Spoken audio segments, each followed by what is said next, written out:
Hello guys සියලුම දෙනාට සුබ දවසක්.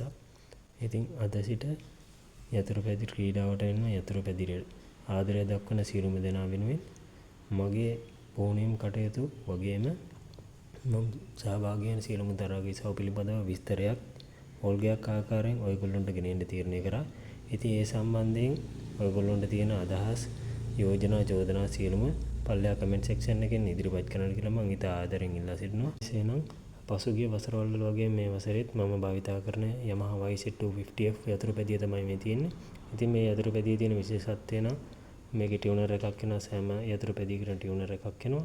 එමේ ටියුනර් එකෙන් අපිට බලා ගන්න පුළුවන් මේකේ මැප් ඒ වගේම කොච්චර රනින් ටයිම් අපි දුවලා තියෙනවද ඒ වගේ විස්තර රාශියක් තියෙනවා.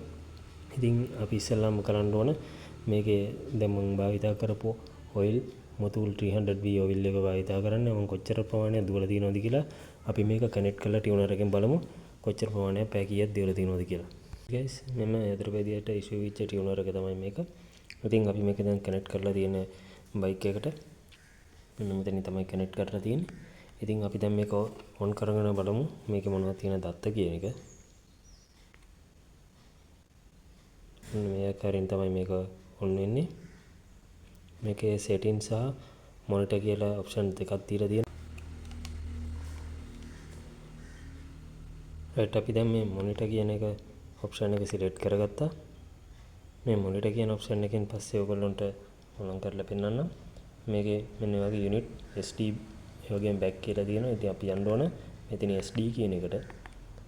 SD කියන එකෙන් සම්පූර්ණයෙන්ම තියෙනවා රූට් ටයිම් එක 53.18. ඒ කියන්නේ අපි මේ වෙනකොට දුවලා තියෙන අවස් ප්‍රමාණය තමයි මේ තියෙන්නේ.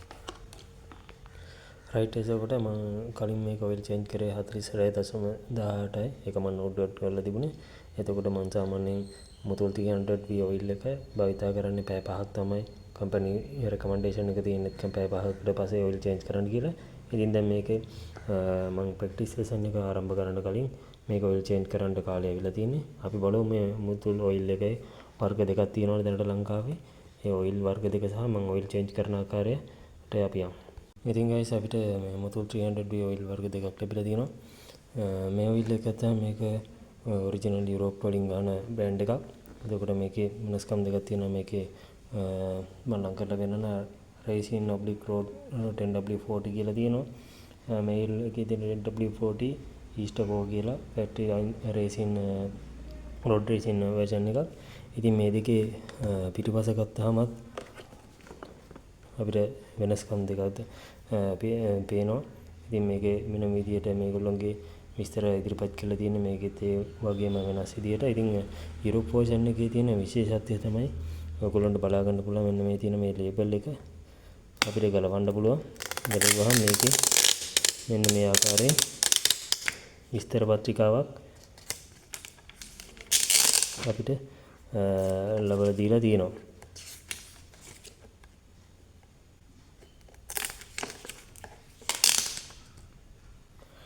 රයිට් ඒත් එක්කම නමුත් අනිත් ඔයිල් එක ගත්තාම එහෙම කිසිම දෙයක් අපිට දකින්න ලැබෙන්නේ නැහැ. රයිට් ඒ වගේ වෙනස්කම් දෙකක් තියෙනවා. නමුත් දෙකම 300V අපි රේස් වලට භාවිතා කරන ඔයිල් එකක්. මේ ඔයිල් එක අපිට ලංකාවේ සාමාන්‍යයෙන් හොයාගන්න පුළුවන්කම තිබුණත් මේ ඔයිල් එක අපිට පිටරටින් කවුරු හරි අපේ ඉන්න කෙනෙක්ට කියලා ඕඩර් කරලාම ගෙන්න ගන්න ඕන. ඔයිල් එක නැත්තම් ලංකාවේ මාකට් එකේ මේක පොඩ්ඩක් හොයාගන්න අමාරුයි. මේ ඔයිල් එකත් එහෙමයි. නමුත් දෙකම අපි රේස් වලට භාවිතා කරනවා. අපිට තියෙන වැලිබිලිටි අනුව මොනවද ඒ වුණත් අපි පැය 5කට අඩු ප්‍රමාණයක් තමයි මේ ඔයිල් එකක් භාවිතා කරලා ප්‍රැක්ටිසස් හෝ රේස් වල ඕන දෙයකට මම යොදා ගන්න. රයිට් ගයිස් අපි ඔයිල් ටික අයින් කරගත්තා. ඔයිල් ටිකේ නම් එච්චර ලොකු අවුලක් නැහැ. ඒත් එක්කම අපි දැන් ඔයිල් අයින් කරගත්තට මදි. අපි මෙතන අපි බලමු ඊකට ඔයිල් ෆිල්ටර් එක සුද්ධ කරගන්න ඕනේ. මේ මෙතන තමයි ඔයිල් ෆිල්ටර් එක තියෙන්නේ. ඔයිල් ෆිල්ටර් එක ගලවලා ඊළඟට ස්ක්‍රීන් එක තියෙනවා. ස්ක්‍රීන් එක කොහොමද ගලවලා සුද්ධ කරගන්නේ කියන එක අපි බලමු. රයිට් ගයිස් දැන් මේ ඔයිල් ෆිල්ටර් එකේ නට් එක අපි ගලවගෙන තියෙන්නේ. නිකන් ඇද්දට මේක දැන් නමුත් එන්නේ නැහැ. පොඩි තට්ටුවක් දාලා අපුවට නෙමෙයි try එකක් දෙමු ගලව ගන්න. රයිට් ගැලවෙනවා.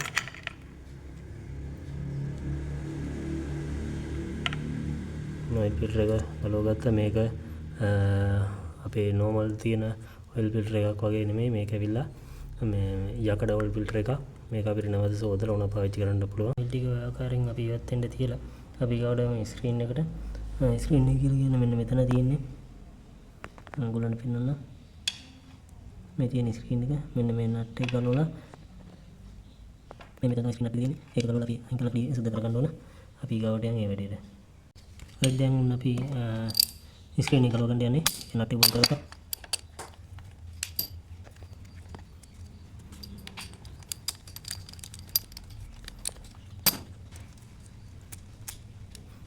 නට් එක බොල් කරගත්තාන් පස්සේ right guys මොන අපි ලොක් එක ගලවගෙන තියෙන්නේ. දැන් මේ මෙතන තියෙනවා. මේක තමයි ස්ක්‍රීන් එක කියලා කියන්නේ. ඉතින් අපි බලමු මේක ගලව ගන්න.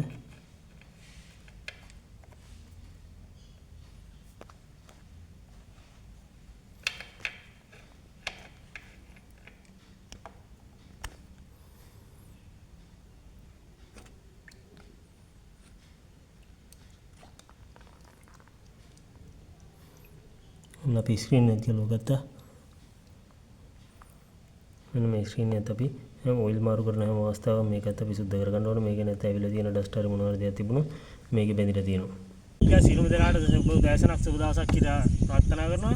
ඉතින් අපි දැන් බයිසිකලේ සියලුම වැඩ ඉවර කරලා ස්ටාර්ට් කරන්නයි බලන්නේ. බලමු ස්ටාර්ට් කරලා මේක අපි ඔයිල් මාරු